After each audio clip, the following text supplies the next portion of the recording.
Terima kasih. Selamat datang Pak Ketua. Ketua kamu baru Oke, kita coba jawab secara singkat. Kalau toh nanti ada yang belum terjawab, kita bisa tindak lanjuti mungkin lewat diskusi atau jawaban secara tertulis. Tapi pertama-tama saya ingin kembali kepada bisnis proses yang kita buat. Memang dari awal ya Bapak Presiden itu menitipkan soal data ini. Hari ini kita dengar dari semua yang menyampaikan pendapatnya di dalam rapat ini itu semuanya menyinggung soal data yang dianggap kurang valid atau tidak sesuai dengan kenyataan. Saya ingin menjelaskan sedikit soal DTKS ini. DTKS itu adalah data terpadu kesejahteraan sosial yang sudah dibuat pedoman dalam menjalankan program di Kementerian Sosial sejak tahun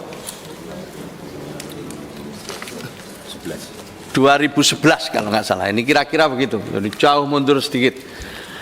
Data awalnya itu dari BPS. Dari data awalnya itu dari BPS, kemudian dimasukkan ke dalam DTKS. Lah di dalam proses selanjutnya itu kemudian diberi kriteria oleh Menteri Sosial, diberi kriteria sekaligus menjadi pedoman bagi daerah untuk updating. Jadi ada beberapa kriteria, kita tidak perlu berdebat kriteria dulu, nanti pada saatnya kita akan berdebat. Tetapi sudah ada kriteria yang diterbitkan oleh Mensos. Dan yang terakhir itu adalah kriteria yang diterbitkan oleh Bu Risma tahun 2022. Ada sejumlah kriteria itu. Tentu kita tahu bahwa data itu dinamis. Ada yang meninggal, ada yang pindah tempat, dan ada hal-hal lain yang kemudian bisa jadi program kita itu bermasalah. Di antara bermasalahnya itu adalah bahwa orang sudah meninggal tapi masih diberi bantuan. Itu bermasalah sudah. Itu menjadi temuan BPK. Jadi memang kalau data itu tidak valid, banyak masalah yang mengikuti di belakangnya. Nah, berikutnya kemudian disusunlah satu mekanisme dalam rangka updating ini. Pertama lewat jalur resmi, mulai dari lurah atau musyawarah desa, musyawarah kelurahan, naik sampai dinsos, ditandatangani oleh bupati, wali kota, baru naik ke DTKS. Oleh DTKS diverifikasi dengan mekanisme yang ada. Kalau yang valid by name, by address, kemudian juga ada geotaggingnya, ada foto-fotonya dan lain sebagainya, itu baru masuk ke DTKS. Seperti itulah dan seterusnya. Tapi kita tahu tadi disebut-sebut juga bisa jadi inputnya itu bias, karena tidak semua orang sama pemahamannya terhadap kriteria ini, dan setiap orang yang menginput itu kadang-kadang juga punya subjektivitas. Maka itulah kemudian banyak keluhan di mana-mana. Tapi ini perlu saya sampaikan. Keluhan itu kemudian dijawab ya pada waktu itu, tentu sebelum saya menterinya, itu dengan memberikan kesempatan publik masyarakat untuk usul sanggah lewat cek bansos. Ya, meskipun ini belum dikenal luas oleh masyarakat, tapi itu sebenarnya adalah sarana oleh siapapun termasuk anggota DPR kalau menemukan hal-hal yang tidak sesuai di lapangan itu bisa melalui cek bansos, dan di situ ada menu namanya usul sanggah. Semua yang masuk dalam DTKS ini sudah dipadankan dengan NIK. Jadi sudah sepadan 100%. Jadi kalau tidak NIK-nya nggak cocok ya nggak bisa masuk dia. Ini dulu ya Pak sekarang. Jadi ini mekanismenya. Tapi sekali lagi lah untuk sebagai informasi kepada para anggota sekalian, perlu saya sampaikan ini mekanismenya seperti itu. Sebenarnya lumayan memberikan kesempatan juga untuk usul sanggah. Tapi sayangnya kalau kita lihat ya memang ini belum dimanfaatkan dengan baik ya oleh masyarakat. Mungkin karena sosialisasinya kurang, mungkin karena sinyal atau kurang bisa di daerah itu kan banyak sekali masih hambatan-hambatan gaptek gitu. Tetapi itu Bapak Ibu sekalian, nah seterusnya seperti apa? Saya sudah sampaikan ya, arahan Presiden sudah cukup jelas untuk membuat data tunggal. Jadi data tunggal dan yang diberi tugas dalam hal ini adalah BPS. Karena BPS dianggap sebagai instansi yang memiliki kemampuan, kapasitas, dan metodologi yang paling valid lah dibanding dengan instansi-instansi lain. Maka itu DTKS sekarang sudah kita serahkan ke BPS atas arahan Presiden untuk diproses dengan data-data dari lembaga lain, misalnya BKKBN, misalnya Reksosek milik Bappenas. Nanti akan direkonsiliasi, kemudian nanti akan diintegrasikan. Hasilnya nanti akan diserahkan kepada semua lembaga termasuk kepada Kementerian Sosial. Data itulah yang nanti akan kita gunakan untuk melakukan intervensi maupun melaksanakan program-program, khususnya saya sampaikan di sini di Kementerian Sosial. Jadi Bapak Ibu sekalian, keluhan ya tentang data yang tidak valid sebenarnya sudah mulai dijawab ini, mudah-mudahan hasilnya cepat nanti dan kemudian kita tidak berdebat lagi soal data. Lalu bagaimana dengan data Kementerian Sosial?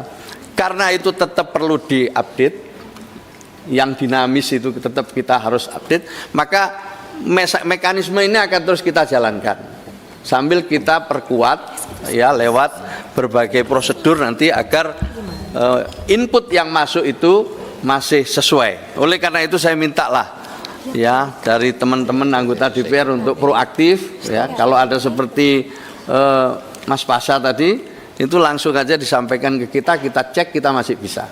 Saya ingin mengundang, saya juga masih baru, sama-sama baru, kita ingin mengundang untuk Bapak Ibu sekalian lihat ke Pusdatin kita, kemudian kita koreksi bersama-sama, kita akan evaluasi bersama-sama. Itu yang pertama. Jadi soal data mohon waktu, kita jangan berdebat di sini. Nanti kalau hasilnya sudah ada baru kita diskusi lebih serius. Itu ya. Jadi pedoman kita nanti adalah data. Ini adalah bisnis proses kita supaya kerja kita terukur ke depan. Lalu apa yang dilakukan oleh Kementerian Sosial? Yang pertama adalah kita memenuhi hak dasarnya dulu. Hak-hak dasarnya yang lewat program PKH itu. Mulai dari kebutuhan nutrisi bagi ibu hamil maupun anak-anak yang tadi sudah saya sampaikan itu, biayanya juga sudah ada, indeksnya sudah ada di situ. Nah, ini adalah memang menjadi hal yang membutuhkan biaya besar. Karena ini pemenuhan, ini yang sifatnya bansos. Apakah berhenti di situ? Tidak. Jadi setelah hak-hak dasarnya terpenuhi, ya mereka paling nggak sudah bisa makan, bisa ada rumah yang layak, ya kemudian ada asupan atau nutrisi yang cukup dan lain sebagainya, bisa sekolah, maka keluarga ini harus diberdayakan. Nah, diberdayakan itu di paling kanan ini. Padahal biaya pemberdayaannya itu paling kecil di Kementerian Sosial ini. Yang terbesarnya itu adalah di bansos, sehingga orang taunya cuma bansos, gitu. Dan ini hanya semacam ngasih ikan, tidak ngasih kail. Padahal yang dimaksud bansos di sini adalah untuk memenuhi hak-hak dasarnya dulu. Lah bagi yang semuanya normal, tidak ada masalah, itu langsung diberdayakan. Tapi yang tidak, yang fungsi-fungsinya belum utuh, itu perlu direhab. Maka tadi kalau Ibu menyampaikan 12 sasaran tadi, kita udah rumuskan Bu, kita sederhanakan menjadi 12 PAS. Jadi yang anak-anak dikategorikan khusus anak-anak, jadi semuanya 12 PAS. PAS itu pemerlu atensi sosial. Jadi 12 PAS. Jadi enggak 26, sekarang kita bikin 12 PAS. Tapi sama karena itu Permensos. Nah, jadi Bapak Ibu sekalian, bagi yang belum fungsinya belum cukup, nanti direhab ini. Ada kita rehab dan kita punya sentra-sentra untuk merehab itu. Tadi saya ke Handayani itu, diantaranya baru pertama kali juga saya lihat, yang pada saatnya sama kami mengundang juga para anggota DPR bisa melihat sentra-sentra kita yang memberikan layanan kepada para pemerlu bantuan atau pemerlu layanan kita. Nah, Bapak Ibu sekalian, terakhir ini untuk mempersingkat waktu. Sekarang yang kita ingin kerjakan bersama-sama ke depan adalah graduasi. Bagaimana orang yang sudah masuk data ini kemudian kita intervensi dengan program PKH maupun bansos, lalu kita berdayakan, dan setelah kita berdayakan dia lulus. Dia tidak lagi masuk DTKS, tapi dia sudah naik menjadi kelompok rentan atau kelompok yang sudah dikatakan masuk kelas menengah. Apakah Kemensos bisa sendiri? Jelas tidak. Maka itulah kami sudah diskusi dengan Pak Budiman Sujatmiko, ya sudah 3 kali kami ketemu, sudah diskusi untuk kemudian bisa mensinergikan, bisa mengintegrasikan dengan kementerian-kementerian yang lain. Ada Kemenko Pemberdayaan Masyarakat, kemudian ada BP Taskin sendiri punya Pak Budiman, ada BKKBN, ada Kemenaker, dan juga kementerian-kementerian lain yang punya irisan kuat dalam rangka pemberdayaan ini. Maka itu juga termasuk UMKM, koperasi, itu semua adalah kementerian dan lembaga yang bisa kita ajak untuk mendorong supaya semakin banyak KPM kita ini yang nanti lulus. Jadi dia sudah tidak lagi masuk di dalam data yang kita miliki. Kami sedang mendiskusikan di dalam, nanti mohon masukan dan mohon persetujuan. Kita punya target misalnya setiap tahun ya berapa KPM yang bisa kita graduasi. Yang tadi juga disinggung menarik adalah kerja kita bersama dengan BUMN atau juga lembaga-lembaga non pemerintah yang mereka memiliki program-program dan anggaran yang bisa turut mempercepat graduasi ini. Tadi kami pagi ini bersama kitabisa.com misalnya sebagai contoh aja, sudah beberapa kali kerjasama, kita ingin membuat program yang kira-kira nanti menjadi bagian dari program pemberdayaan seperti membuat kelompok-kelompok usaha bersama dan seterusnya dan seterusnya. Jadi Bapak Ibu sekalian, itulah saya ingin nyampaikan supaya ini jadi pegangan bersama bisnis proses kita dalam menjalankan program 5 tahun ke depan dan nanti diawali dari data yang ada. Terima kasih atas seluruh masukannya, kami catat. Interupsi semua. Pimpinan interupsi, izin. Sebelum ditutup sama Pak Menteri, sekedar saran aja, izin pimpinan Pak Menteri. Sebentar lagi kan kita ini masuk masa reses pimpinan, di mana kita akan bertemu langsung dengan masyarakat, Pak Menteri. Saya mohon maaf, apakah ini melanggar juklak juknis, Pak? Tapi ini sekedar saran saja. Karena intinya Komisi 8 ini kan sebagai garda terdepan dalam rangka mensukseskan program-program pemerintah terkait kesejahteraan sosial melalui Kementerian Sosial gitu. Dimungkinkan apa tidak pimpinan, sekedar usulan saja, karena kita ini kan setiap hari ketemu masyarakat, Pak. Dan setiap hari pertanyaan masyarakat itu sama, Pak Menteri. Pak Pasah, ini kursi kami mana? Kaki bantuan kami ini mana? Dan ini Pak Menteri, saya mohon maaf, ini saya bersama tim saya tadi malam baru jalan, Pak. Saya sosialisasi pileg kemarin, Pak, sudah 2 tahun yang lalu. Saya sosialisasi pileg, Pak Sekjen, itu 2 tahun yang lalu, Pak. Dan tadi malam saya minta tim saya, kau cross check, besok kita ketemu Pak Mensos.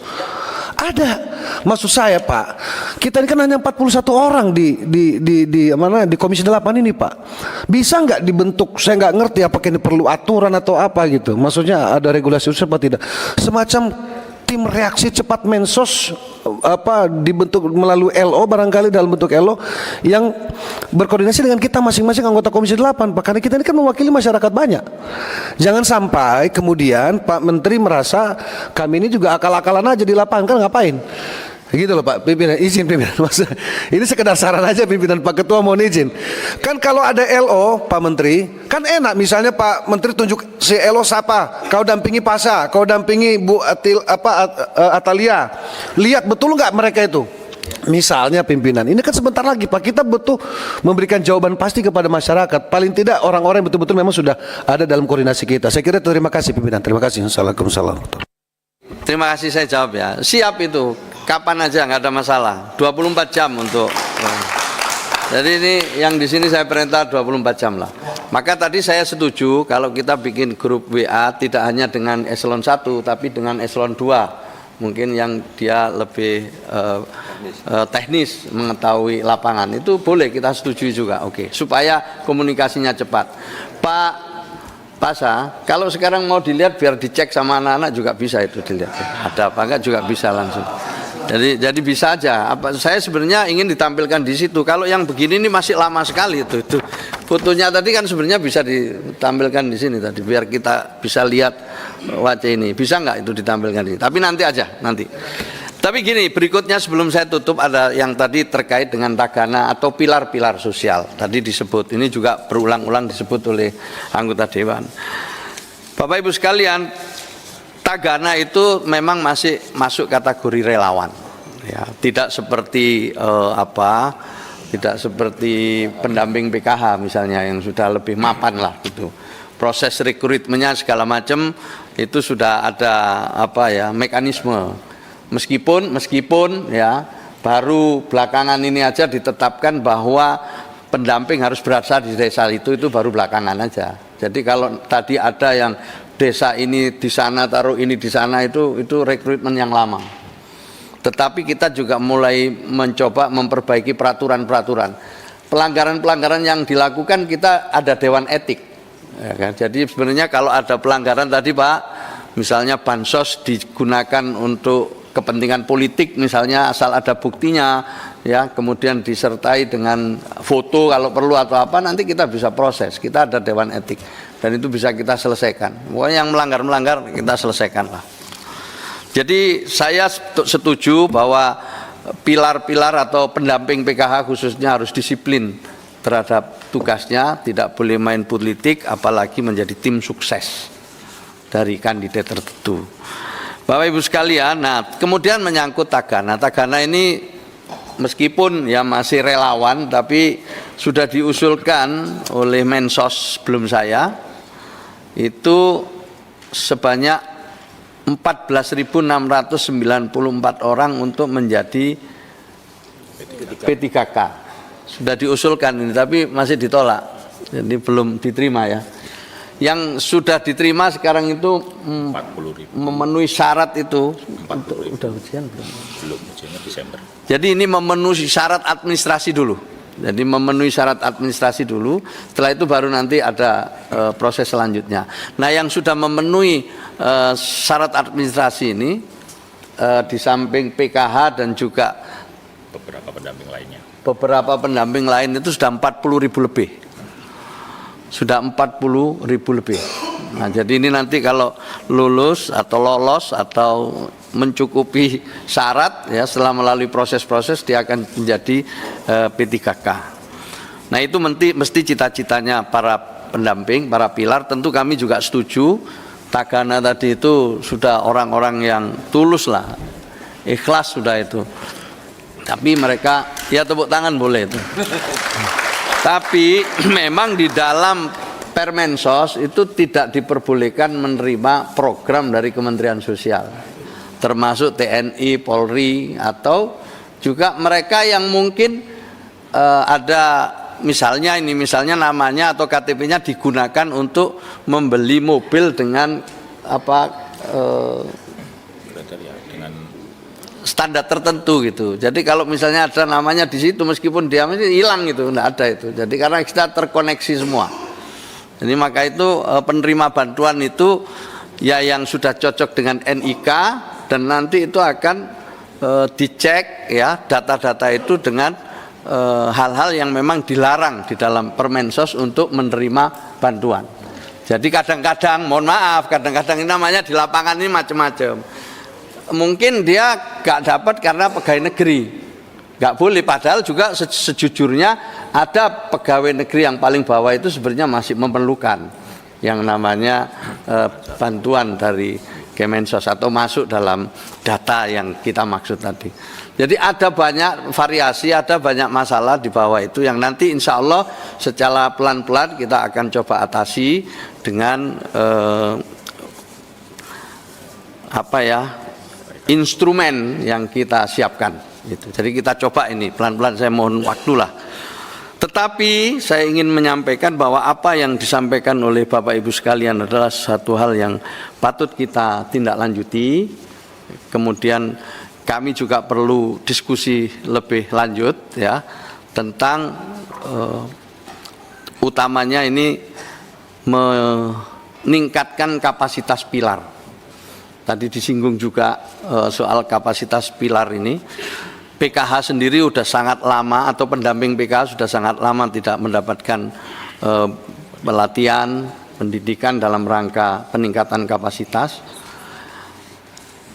Dan juga Bapak Ibu sekalian perlu saya sampaikan sebagai penutup ya, saya tadi disebut pernah jadi wali kota, di sini juga udah pernah jadi ibu PKK segala macam. Umumnya kita biasanya menyesuaikan dengan bantuan dari pusat. Kalau pusat itu sudah memberikan data siapa yang mendapatkan bansos, maka yang dari daerah itu biasanya akan mengintervensi mereka yang belum mendapatkan bansos dari Kementerian Sosial. Jadi sehingga itu kita harapkan hal yang baik ini nanti bisa disinergikan terus ke depan. Jadi kita saling memperkuat. Maka kami rencananya memang dalam waktu tidak terlalu lama ingin konsolidasi bertemu dengan Dinas Sosial seluruh Indonesia untuk mendiskusikan apa yang bisa kita sinergikan ke depan. Tidak hanya soal intervensi tapi juga soal data ini. Seperti apa mereka punya komitmen untuk memberikan data yang valid kepada kami. Saya kira ini Bapak Ibu sekalian tidak kita bisa jawab satu persatu, tapi kita sudah tahu semangatnya, kita catat dengan baik dan saya minta seluruh dirjen, ya, staf ahli, irjen dan juga semua staf khusus saya untuk bisa menindaklanjuti ini lewat berbagai kebijakan-kebijakan membuat regulasi di tingkat Kementerian Sosial.